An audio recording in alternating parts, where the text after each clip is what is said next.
আসসালামু আলাইকুম ওয়া রাহমাতুল্লাহ। মুসলমান ভাইদের জন্য সালাম, হিন্দু ভাইদের জন্য মন থেকে অন্তর থেকে ভালোবাসা শ্রদ্ধা জানাই। যারা যারা এই চ্যানেল নতুন ভিডিও দেখছেন অবশ্যই চ্যানেলটা সাবস্ক্রাইব করবেন, পাশে থাকা ছোট্ট বেল আইকনটা বাজিয়ে দেবেন। পরবর্তী কোনো ভিডিও ছাড়ার সাথে সাথে যেন আমার ভিডিও আপনার কাছে পৌঁছে যায়। রোহানি তাবিজ ইউটিউব চ্যানেল একটাই অফিসিয়াল চ্যানেল, দ্বিতীয় নম্বর কোনো চ্যানেল নাই, এবং একটাই মোবাইল নাম্বার লাস্টে 36, এর উপরে কোনো নাম্বার নাই। যাই হোক, যা করবেন ভেবেচিন্তে কাজ করবেন। আজকের আপনাদের শেখাবো পালাতক ব্যক্তিকে ফিরিয়ে আনা। অনেকই আছে যুবক ভাইয়ের স্ত্রী রাগ করে তার মায়ের বাড়ি চলে যায়, হঠাৎ করে মনে হবে 1 মাস চলে গিয়েছে, মানে এরকম কন্ট্যাক্ট করে যাবে আপনার সাথে, 1 মাস আমি চলে যাব, 1 মাস মানে যাবো আবার আসবে, এরকম কন্ট্যাক্ট করে যায়, পরে আর আসে না। ওই পালাতক ব্যক্তি রাগ করে চলে যাওয়া ব্যক্তিকে আপনি নিজের বাড়িতে আপনাকে যেতে হবে না, সে নিজে চলে আসবে। এই ধরনের একটা তাবিজ আপনাদের শেয়ার করবো ইনশাআল্লাহ। যেসব যুবক ভাইদের বউ অন্য কোনো ছেলের সাথে রিলেশন করে চলে যায় বাইরের দিকে, তাদের কিভাবে ফিরিয়ে আনবেন সেটাও বলে দেবো ইনশাআল্লাহ। আজকে খুব মারাত্মক একটা তাবিজ দেবো, যে তাবিজটা কি করতে হবে, কোন দিন লিখতে হবে সেটাও বলে দেবো। ভিডিও ভালো লাগলে অবশ্যই এটা লাইক করবেন, 5টা মানুষের কাছে শেয়ার করবেন। আপনার শেয়ারের দ্বারাই আরো 5টা মানুষ যেন শিখে উপকৃত হতে পারে। আমি শাহাদুল উস্তাদ আপনাদের পাশে আমি সবসময় আছি এবং থাকবো ইনশাআল্লাহ। তো এই কাজটা করার জন্য আপনি যে কোনো দিন করতে পারেন, পাক পবিত্র অবস্থায় আপনাকে করতে হবে। সুন্দর একটা পাক পবিত্র অবস্থায় সুন্দর একটা কাগজ আপনাকে সংগ্রহ করতে হবে, এবং লাল পেন, যাদের কাছে লাল মার্কার কলম থাকবে তাদের খুবই ভালো, যাদের কাছে না থাকবে মেক্স জাফরান অথবা লাল কলম, এটা সংগ্রহ করতেই হবে আপনাকে। কেন তাবিজ লেখার নিয়ম অবশ্যই 17 হিসাবে তাবিজ লিখতে হয়। আকাশে আসমানের উপরে, আকাশের উপরে যে 17 গুণে ঘুরপাক মারে, সেই হিসাবে ফেরেশতাদের সালাম দিয়ে তাবিজ অঙ্কন করতে হয়। অনেকে এই জন্য তাবিজে কাজ করে ফল পান না, কারণ আসমানের উপরে যে ফেরেশতা আছে তাদের সালাম দিয়ে তাবিজ অঙ্কন করতে হয়। সেই সময় রিজাউল গায়েব যেটা বলে, রিজাউল গায়েব যেটা আমি পরে এখন বলে দেবো ইনশাল্লাহ।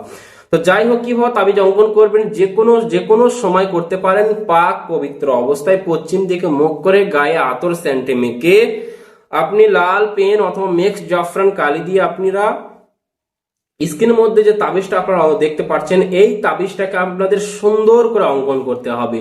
যদি মেয়ে পালিয়ে যায়, ফার্স্টে মেয়ের মায়ের নাম লিখবেন, অমুকের কন্যা অমুক, ব্যাস এতটুকু, আর কিচ্ছু লিখতে হবে না। তাবিজের নিচে লিখবেন অমুকের কন্যা, তার মায়ের নাম ডাইন সাইডে, এই মানে এই সাইডে, এই ডাইন সাইডে লিখতে লিখতে আসবে যেভাবে বাংলায় লেখে, অমুকের কন্যা অমুক, ব্যাস।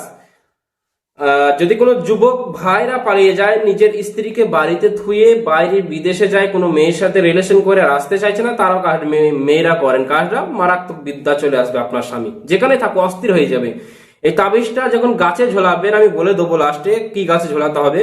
এই তাবিজটার যে মক্কেল আছে, ভয়ঙ্কর আশ্চর্য কাজ করে থাকে মক্কেলটা, ওর মানে জানটাকে অস্থির করে দেবে, কখন বাড়ি বেনে টানবে অস্থির করে দেবে, এবং বাড়ি আসার সঙ্গে সঙ্গে তাকে অজ্ঞান করে দেবে। অজ্ঞান পানি ছিটিয়ে দিলে অজ্ঞান ঠিক হয়ে যাবে ইনশাআল্লাহ। খুব মারাত্মক একটা তাবিজ। তাবিজটাকে অঙ্কন করার পর আপনারা কাজ করবেন, সুন্দর করে তাবিজটাকে ভাঁজ করে একটা তামার মাদুলিতে ভরবেন।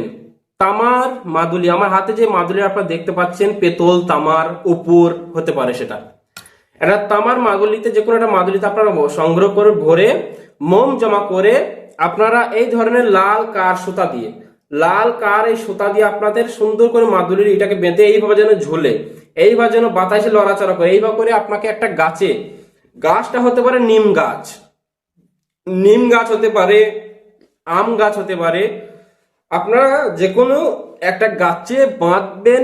একটুখানি মাথায় খেয়াল রাখবেন যেন ওই গাছের কাছে অন্য কোনো গাছ না থাকে, অনলি একটাই গাছ থাকবে, ওই গাছে বাঁধতে হবে। ওই গাছের কাছে আশেপাশে যেন অন্য কোনো গাছ না থাকে, মানে আপনি যে গাছটা আছে শুধু একাই সে আছে গাছটা, এইরকম তাবিজটা এবং একটা গাছে বাঁধতে হবে, যেন গাছের পাশে যেন গাছ না থাকে, শুধু সেই একটা গাছই থাকবে সে ফাঁকা জায়গায়।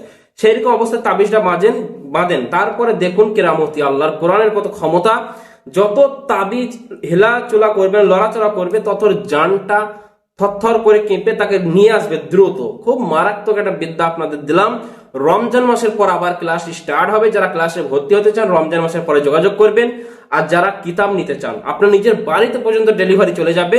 একটা কাজ করবেন, মেম্বারশিপ চ্যানেলের ভেতরে ঢুকে স্টোর লেখা আছে ইংরাজিতে, স্টোরে যাবেন, প্রোডাক্টে আমার ছবির উপরে ক্লিক করবেন, হেজরে সুলেমানি, তাজ সুলেমানি, সমস্ত রকম কিতাব আপনার বাড়িতে অর্ডার নিতে পারবেন, ডাইরেক্ট দিয়ে যাবে ডেলিভারি করে।